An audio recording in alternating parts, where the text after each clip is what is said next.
Take a girl and a guy, and they fall madly in love and form a family. Sprinkle in some counseling degrees and a doctorate, a dream of transforming relationships as we know it. And 20 years later, we give you power couple Dr. Ray and Jean Kadkodian. And this is their podcast, Couples Synergy. And welcome back to another episode of Couple Synergy with Dr. Ray and Jean. Hi, I'm Dr. Ray. And I'm Jean, and this is our podcast about love, marriage, and relationships. Please check us out online at couplesynergy.com or on Facebook and Instagram at Couple Synergy. And please subscribe to our podcast, leave us a review, or send us any suggestions on topics you'd like to hear more about. And now on to Couple Synergy, an in-depth look at love, marriage, and relationships, where we bring you our experience helping thousands of couples transform their relationships for over 25 years. You know, everyone says you should work on your relationship, but nobody teaches us how. So we've created this podcast to teach people what they can do to create the relationship they've always dreamed of with the partner they fell in love with. On today's episode, we are talking about the one thing that you could do right now to help your marriage. Yes. You know, there's so many. There are. There are so many, and there isn't just one thing, you know. There are a lot of different things you can do to help your marriage, and our podcast does focus on all of those positive relationship behaviors that couples should be engaging in. If you're to think about something that you could do right now, you know, like you can call a marriage counselor. You can, you know, go and give your partner a big hug. And I mean, there are things that you can do, but you know, there's so many things you can do to screw up your relationship. Mm-hmm. But we're going to focus on one really, really important thing. And actually, I would say the thing we want to talk about isn't a simplistic or quick answer. Yeah, there's no formula. There's no it's actually a great skill. Step one. And yeah. So let's talk about it. All right, from the positive or the negative? Well, from the positive. So the positive is seek to understand your partner. Yeah, so, you know, you can't solve an argument. You can't solve a conflict if you don't understand your partner's point of view. If you have no understanding of it, of their perspective on the conflict, there's no way that you're going to be able to solve it. You know, understanding is something that is really high level. It's very difficult to do. And one of the reasons it's so difficult is our partners don't always understand themselves. And we try so hard to be understood. But quite often we can't really articulate what it is we even are thinking, feeling, upset about, because it's so complicated. But the gift in understanding is when you seek to understand your partner gets clarity, and you also have to get out of your own way. Stop making assumptions, stop projecting stuff onto your partner. To really understand where they're coming from is a freedom for you. So how do you do that? Just go to your partner and ask them what they're thinking. You know, try to get a good understanding of their perspective, and do it from a place of non-judgment. You know, just seek clarification, seek to understand, but don't judge your partner's perspective, because that just shuts the door for any type of conversation, you know, that you could have, or any communication that you could have from that point forward. You know, the opposite of understanding is entitlement. Entitlement is anything that you believe that someone else should do for you, that you deserve somebody else to do that. You deserve an apology. You deserve a phone call. You deserve to be acknowledged. You deserve whatever that is. And the problem with that is anything you think you deserve is exactly where you can get yourself powerless, because we have no control over making someone else do anything. And we have these unwritten rules in our head that our partner doesn't even know about.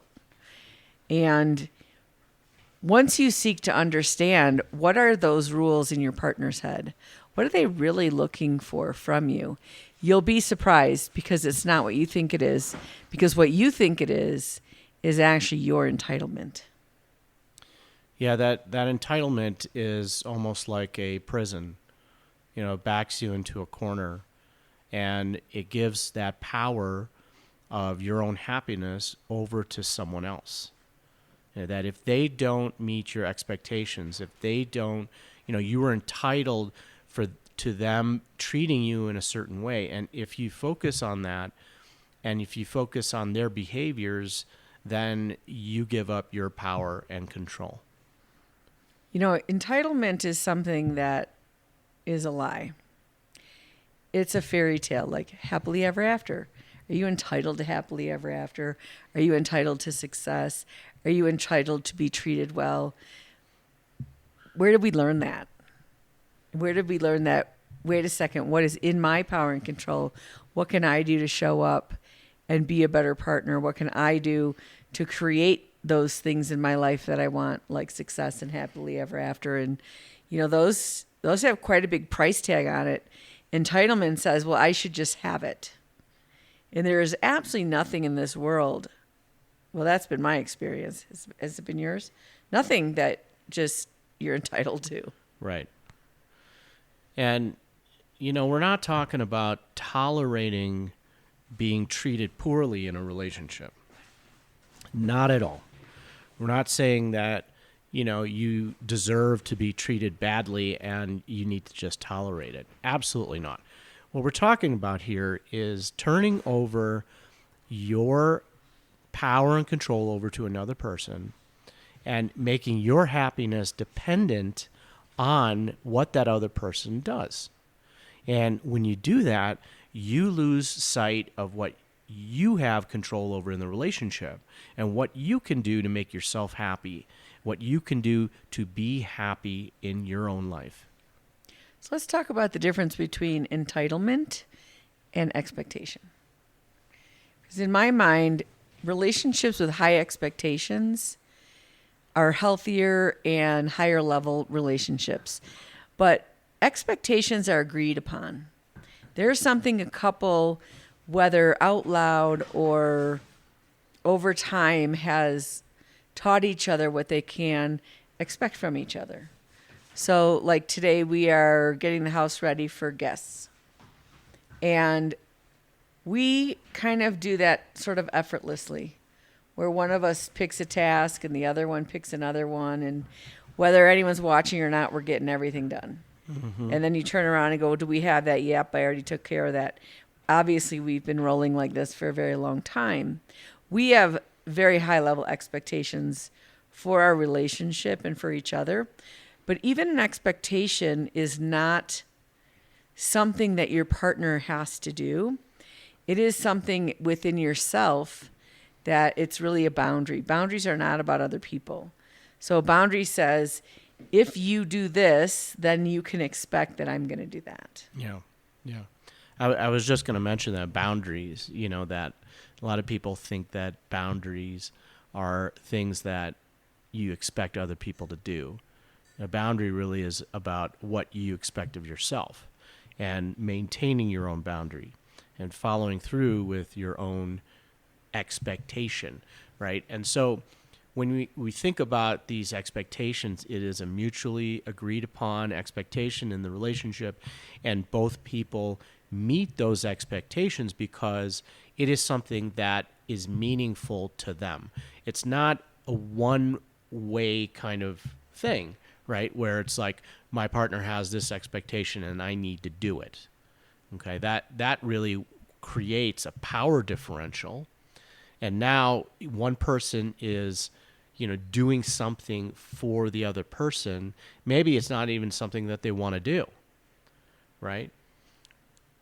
Versus a mutually agreed upon expectation, something that is agreed upon within the relationship. Now this is something greater than each of the individuals that each person is aspiring to meet. And what we do when we have expectations is we create certainty in the relationship. There's a certainty that happens when you know that your partner is in agreement with, cleaning the house before company comes over or whatever the thing is. And when we don't have that and we have uncertainty in the relationship, that is where we have a lot of underlying conflict. And that underlying conflict is there before you meet your partner. And that's the hardest thing for people to really understand, is that we learn these things as children, what we can expect from our caretakers, what we can expect in our families. One of the things in my family, I have 8 siblings, which you might have heard me say that before in the past. And there wasn't, any time that you weren't part of a big pile of people. It was a big herd of people. But you know what? On your birthday, you got to choose what you were going to have for dinner. And there was an expectation in our family that you showed up with a present. And so everyone in the family would, I think I had an allowance of like $1. And I went to the 5 and Dime, Ben Franklin. Remember Ben Franklin stores? No, I don't. That's and I think I got erasers for people. They were like 5 cents. That's what I could afford. So it wasn't always the greatest gift, but there was an expectation to be thoughtful and to consider someone on their birthday. And that's one thing we've noticed traveling in our world, is a lot of people don't celebrate their birthdays. But for me, that's one thing in my family where you knew you were valued. There was a consistency, and those are really good bonding behaviors. And unfortunately, a lot of couples, they sort of miss the mark on a lot of those important things of certainty, of showing up, of offering, if you're getting a glass of water, offer one to your partner. It really, those little simple things that I couldn't even imagine doing that and not offering you. I couldn't imagine like eating and not serving you, or getting something to drink and not offering you something. Couldn't imagine it. Well, I think that in our society today, it doesn't really promote doing things for other people, right? No. From a place of mutual expectation of the relationship. It really promotes doing things for yourself, right? Yep. Just this whole, selfish type of approach to life, because if you don't grab it, you're going to lose out. Right. Right? There's this losing out feeling, right? Yeah, you think your certainty comes from where you have, and I'm going to use the word control, because you really don't have control. You think you do, but you don't. And that control actually is something that locks you up, and it makes you depressed and anxious. And we're going to do a podcast on being a control freak. Yes, I think definitely absolutely. we're going to have to do one on that. But when you are scraping for your own things, for yourself, and you are not looking out for anybody else, you can see how within a relationship, it becomes this, tit for tat, or this becomes this competition. It's a power. Absolutely. Game. It's a power struggle and power game. And, as I said earlier, power differential, it creates this imbalance where one person has more power than the other, and then it probably flips back and forth. So, the couple ends up competing with each other. Right. And it does not facilitate a unity, right, where both people are working for something greater, and that being, their relationship.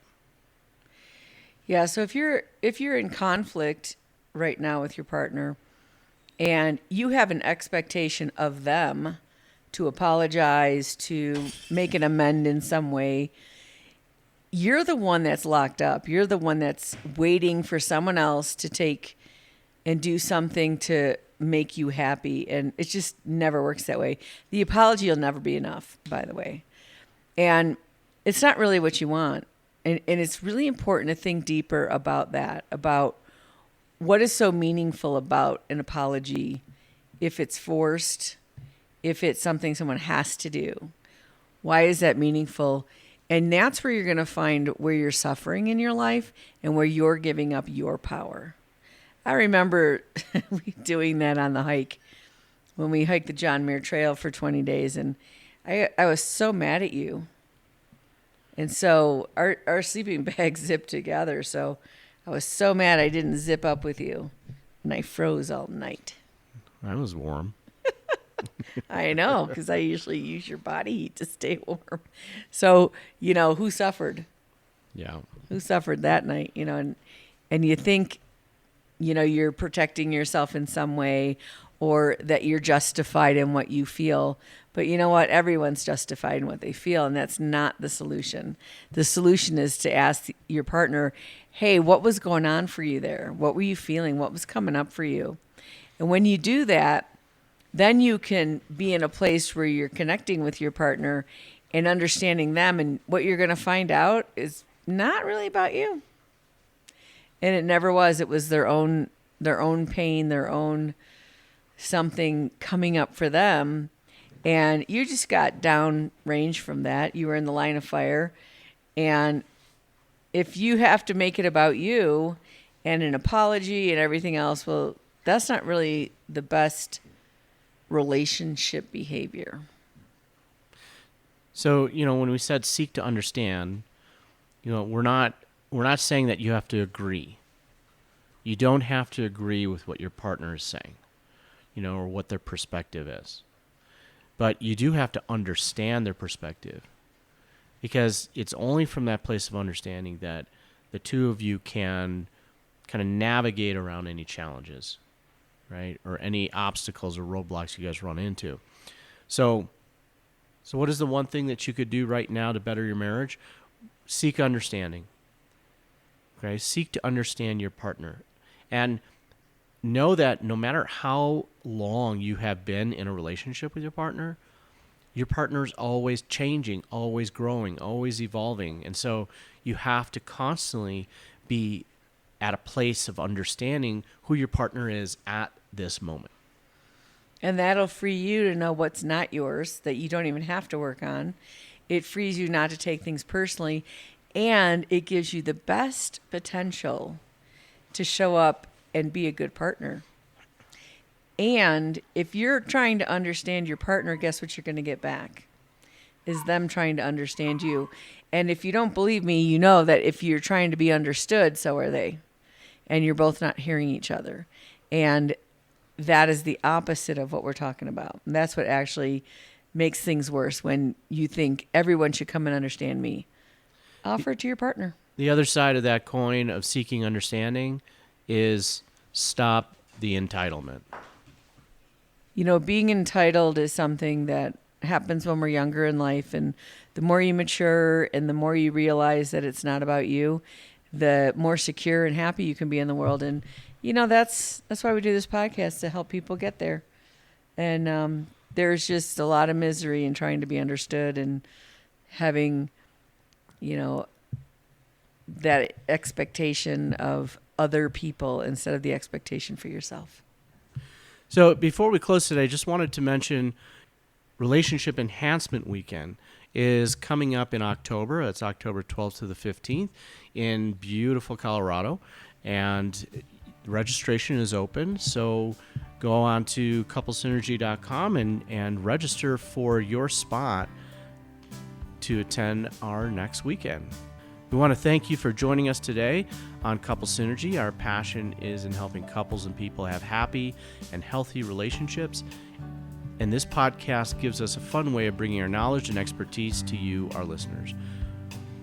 For all of you listening, please let us know how you enjoyed the show. If you have any questions, comments, or topic suggestions, please email us at contact@couplesynergy.com. For more information about Couple Synergy and our programs such as Relationship 101, the Home Study Course, the Couples Relationship Enhancement Weekend, and our premier coaching program called Couple to Couple, look us up online at couplesynergy.com.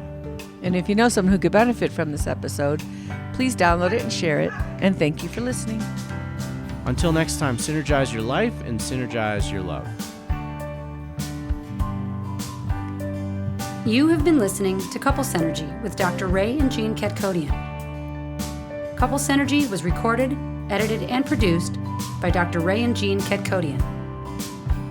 Voiceover and music entitled Breathe and Let Go was recorded and composed by Gina Gonzalez.